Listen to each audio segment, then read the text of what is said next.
तपस्या तो जारी है, बल्कि पहले से ज़्यादा बढ़ गया। गौ मांस का निर्यात भी बढ़ गया। तो ऐसी परिस्थिति में देश का जो सनातनी जन मानस है वो चाहता है कि गौहत्या बंद हो, और सरकारें नहीं चाहती है कि गौहत्या बंद हो।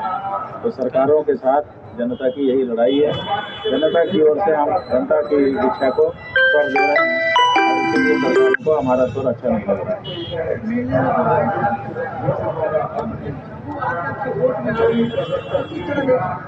देखिए, सपोर्ट की कोई बात नहीं है। ये जो धर्म मंच है ये राजनीति का मंच नहीं है। राजनीति के मंच में सिर गिने जाते हैं कि किसके पास कितने सिर हैं। धर्म में सिर नहीं गिने जाते। यहाँ तो शास्त्र सम्मत बात देखी जाती है कि किसकी बात शास्त्र सम्मत है। 1 लाख लोग भी अगर खड़े होकर एक बात कहें और वो शास्त्र सम्मत ना हो, और एक अकेला व्यक्ति अगर शास्त्र सम्मत कोई बात कहे, तो सनातन धर्म किसकी बात मानेगा? आप जान लीजिए, वो एक अकेला खड़े व्यक्ति की बात मानेगा कि इनकी बात सही है। लाख व्यक्ति झूठी बात कहें नहीं मानेगा। इसलिए यहाँ सिर दिखाने की कोई बात नहीं है कि हम ज़्यादा सिर दिखा दें। यहाँ तो जो हमारी बात है उसमें दम है कि नहीं ये देखा जाए, और अगर हमारी बात में दम है तो फिर उसको स्वीकार करना। बात यह है कि चारों शंकराचार्य सदा से एक मंच पर रहे हैं। गौ माता की रक्षा के लिए जब जरूरत पड़ेगी तो एक भी होंगे, लेकिन शंकराचार्य ही पहले आकर के कार्यकर्ता बने। ये कहाँ का नियम है?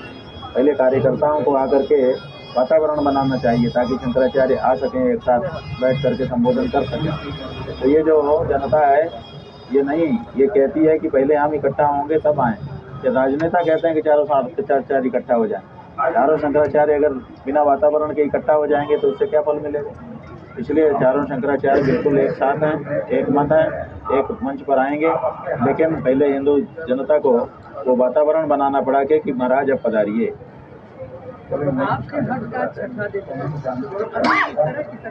अरे हट नहीं है भैया, ये हमारी टेक है और इस टेक को हम जारी रखेंगे। दिन इसमें क्या होते हैं, वर्ष क्या होते हैं, पीढ़ियां लग जाती हैं किसी टेक को पूरा करने में।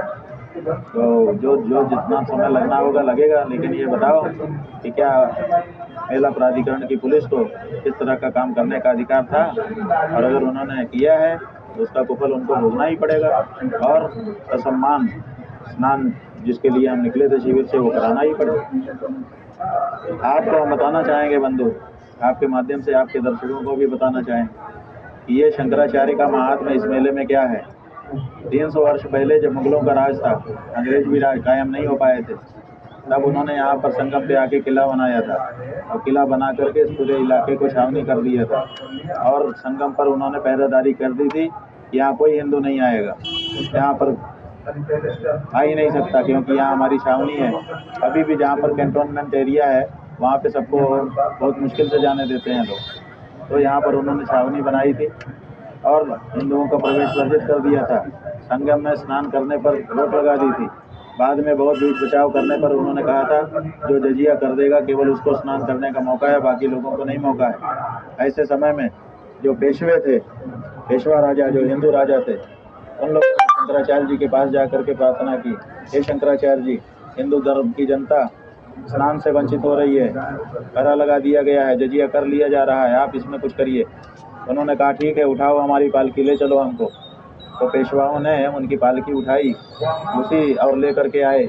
उसी को पेशवाई कहा जाता है कि पेशवा लोग पालकी उठाकर लेके आ रहे हैं। वो पेशवाई आई शंकराचार्य जी की, और उन्होंने कहा हटाओ, भागो, कौन हो तुम लोग कहीं के, ये हमारा सनातन धर्म का स्थान है।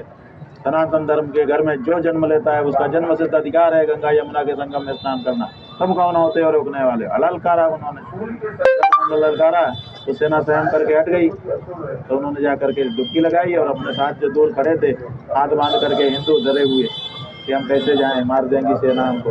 उनको कहा कि आओ आओ, कोई तुम्हारे साथ कुछ नहीं कर सकता।